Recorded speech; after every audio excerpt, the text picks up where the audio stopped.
Good morning all. Welcome to a nice fresh Tuesday morning. I see groundsmen cutting the grass at a golf resort on the right hand side. Beautiful, nice skies, but it is cold. We're talking 4 degrees in England, and we're on the way to a leadership course. So for anyone who's in management, you know how important it is to keep practicing those leadership skills, right? And for someone like me who's recently starting his journey, it's inevitable that I get some of this good practice behind me, so I know how to manage expectations and most importantly get the best out of people that work for me and give my best to people that are in my team. So great start to the morning. Managed to get nice and early into the gym. Good chest and biceps workout. Feeling pumped, refreshed. Got my morning coffee, and now it's off to a place called Ragley Hall. Search it up if you don't know about Ragley Hall. It's got a very rich history, and yeah, that's where the management course is set for today. I'm quite looking forward to getting there, getting to interact with people and learning some leadership skills. Personally, at this point in life, through all the journey that I've had in terms of managing people and leading people, and that's not just at work but also at home as a family, someone needs to be a leader at home, right? When any task, a football team or cricket team, teams that I've played for in the past, you need to have leadership qualities to make the team gel together. One of the most important ones that I see is the listening skills. They say there's an act of listening and then there's an art of listening. And if you're able to transact and implement the art of listening correctly, then you're off to a good start with people. Listen with empathy, listen with clarity, give directions and set team objectives with clarity. And that's one of the main things, right, that people really need to understand when you're leading people. It's the clarity they need, because at the end of the day, you're almost like being observed at all times in whatever you say and whatever you do. And it's how is it that you show these leadership qualities in the best possible way. So as per usual, we're stuck in a bit of traffic getting out of Birmingham. This place that I'm trying to get to is in Evesham, and it usually takes around about 30-35 minutes. So at the moment my sat nav's telling me I should be getting there about 8:20. It's currently 7:53, so yeah, it's not going to take too long before we get there, and I'm sure I'll be able to show you the beautiful setting of Ragley Hall, because as I said, rich history, beautiful place. I've been there once or twice on a family outing a few years ago, and I was very impressed. So to see the venue a few days ago where this course was based, I was quite happy and quite impressed. So yeah, looking forward to it, and I should show you that shortly. But coming back to leadership then, so how important is communication skills when you're talking to people, when you're building a team around you? I feel communication skills, I've always believed the moment you open your mouth, you tell the world who you are. And that's such an important factor when you're sitting with teams, because in a room with a team around you, the moment you mention or say something, it's almost taken as Bible, right? People listen to you because they trust what you're saying is true and they follow that direction. So it's very important to be able to master the art of communication and speak with credibility. If you know your stuff, make sure you know well. You don't want to be coming across someone who's a bullshitter, right? So if you're talking to people and you know your stuff, that's good, you're credible. But if you don't know your stuff, it's very important to be open and transparent and take people on a journey with you. So instead of pretending that you know it all, it's very important to kind of sometimes sit back and actually look out for ideas. What you want to be doing is bringing the best in people and hiring the best people to do a job, and when it comes to hiring, the most important factor is around attitude, because the skill set you can teach anybody. It's the attitude that will always be superior to any other factor in a person. So it's very important that you take that into consideration. But yeah, so we're currently merging into Redditch, which is on the outskirts of Birmingham, and let me show you the sky.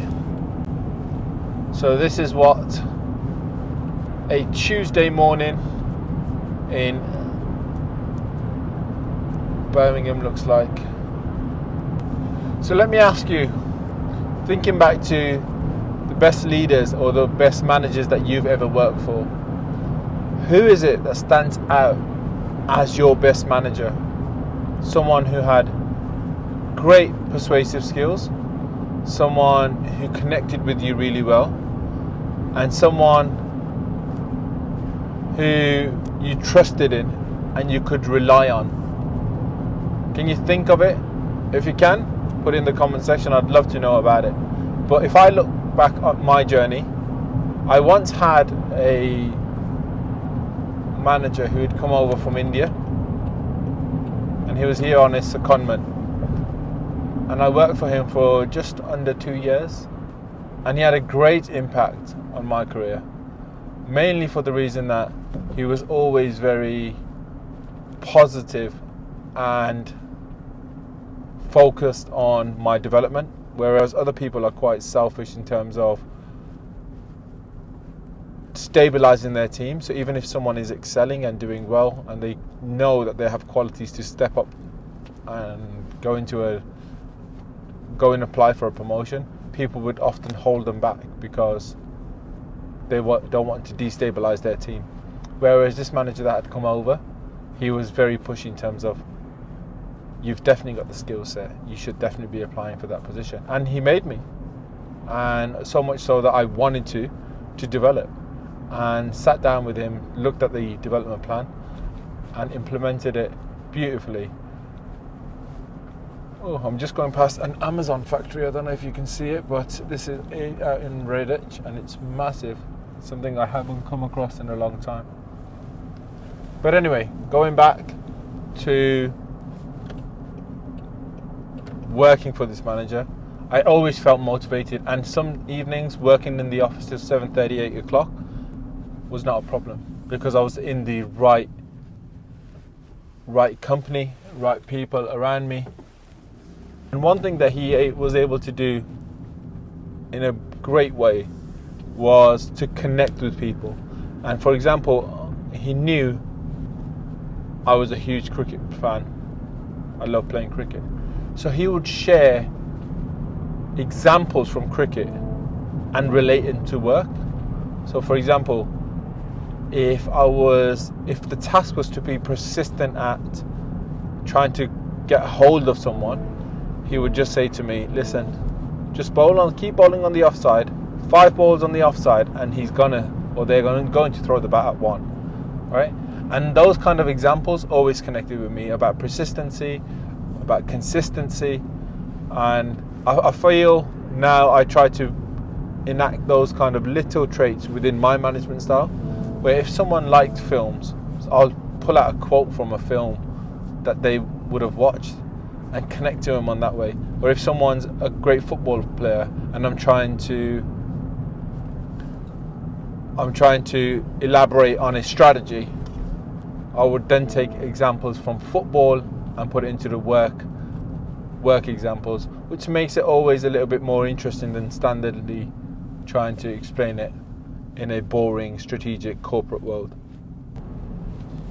So I'm going in there today with an open mind to understand, to listen, to connect with people. And I was speaking to someone who'd been on a similar course, and their output was, actually, do you know what? You're not going to learn anything you didn't know already. And I don't think that's the point. I think the point is how present you are in the situation to absorb what's being told and see where it can be implemented. I mean, if you're a book reader, and if you're in the day and age that we live today, where it's heavily bombarded by content and all we do is consume. A lot of leadership skills are already taught. There's a lot of it out there, people trying to be leaders, people sharing their journeys through leadership and through their YouTube channels or whatever social media they use. But it's these kind of sessions, I find they're a constant reminder as to where you can actually implement them, and they tend to have other leaders within the room who share their journeys of where they've had to use a specific leadership skill, where it has worked and where it hasn't worked. But yeah, so that's Miller and Carter Steakhouse on the left hand side. If you know of it, you know it's an amazing steakhouse in the UK. If when they say true steak, it's probably the best place that serves it.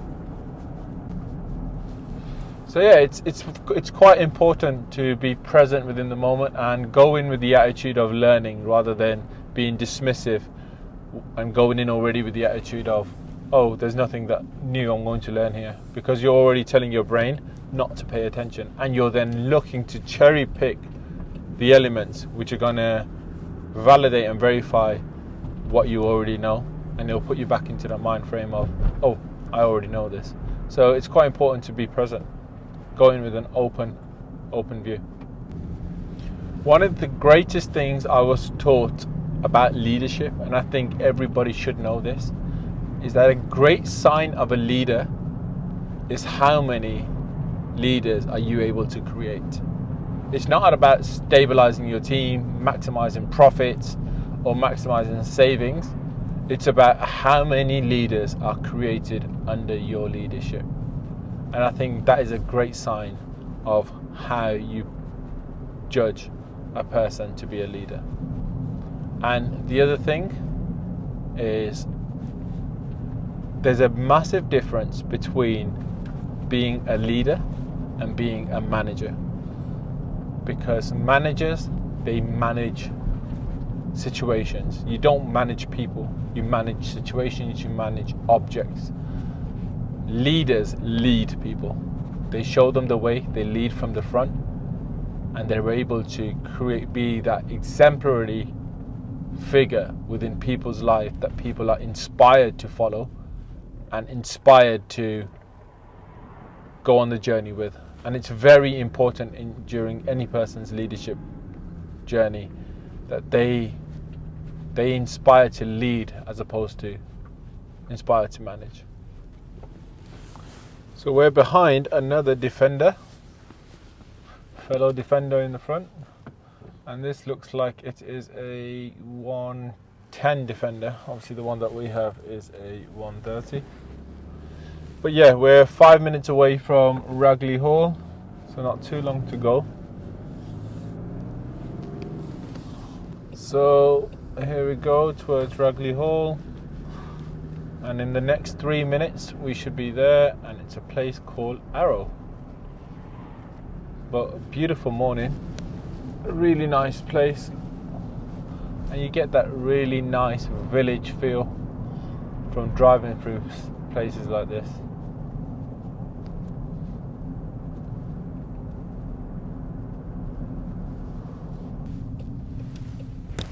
So we're at Ragley.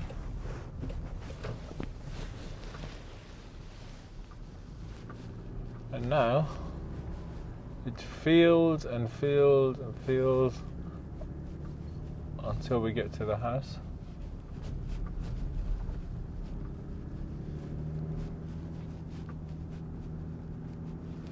As you can see in the distance, there's quite a long way to drive before we actually get to the place.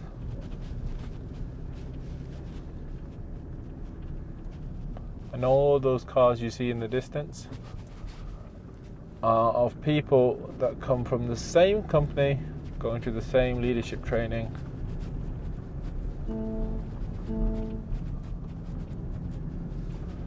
And it's good to capture this footage at this time, because later on when I finish it's going to be dark.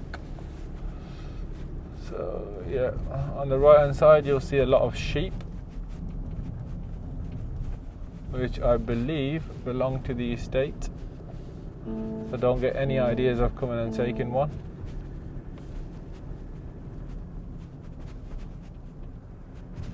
I was soon to approach it, but as you can see, it's massive. The place itself it's based on acres and acres and acres of land. And this is also open to public, so if you ever want a day out, it's actually quite a nice day out. Some nice views of the garden. So there it is. So that's where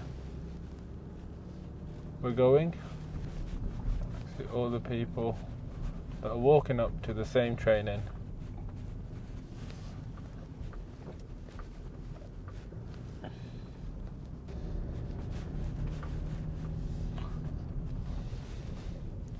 The sun is right at its peak, and they're going to make us walk a fair bit of distance. To think about it. Now, unfortunately, I'm not going to be able to record in the place, but I'll try and capture some footage of as we walk up to the building.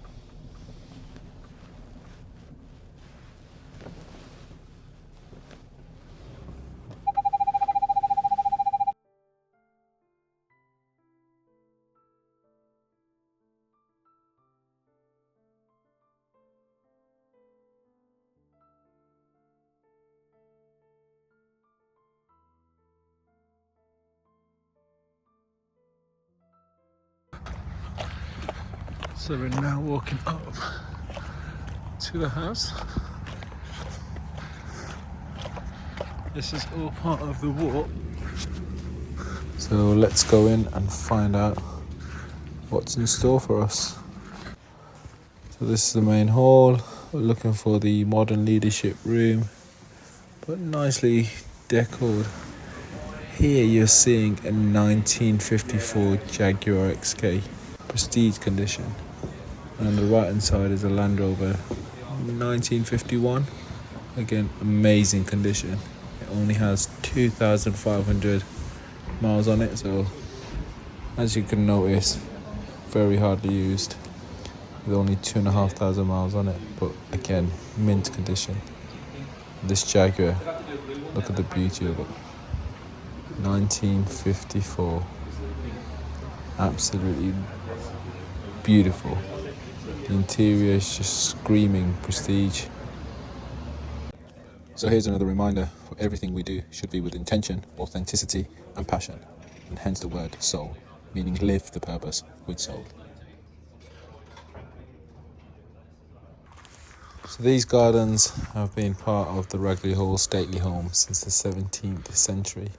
They were initially designed by an architect called Capability Brown, who is also known for his transformative work on the English country estates. It's absolutely beautiful, covering around about 25 acres of garden, including the rose garden and winter garden, and there's quite a few other distinctive areas that are attached to this stately home. Honestly, it's time like this and place like this where you realise how art and nature can harmonise to create something timeless. It often reminds us to slow down, appreciate beauty, and let moments like these feed our soul.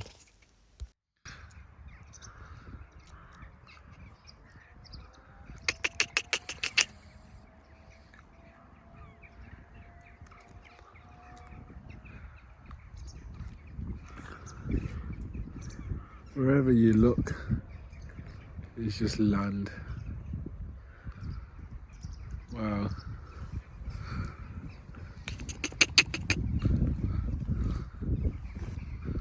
Come here.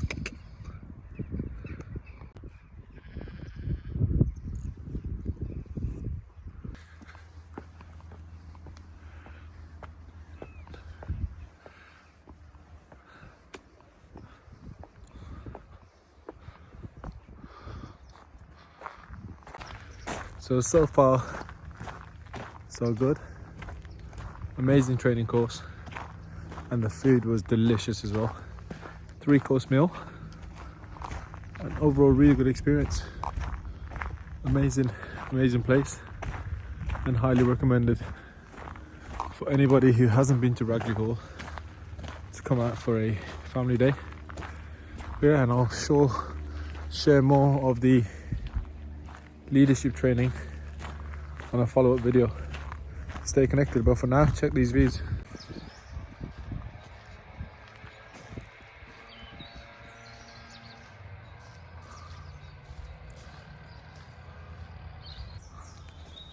So considering this property's been here since the 17th century, it's in pretty good conditions and it's built robustly.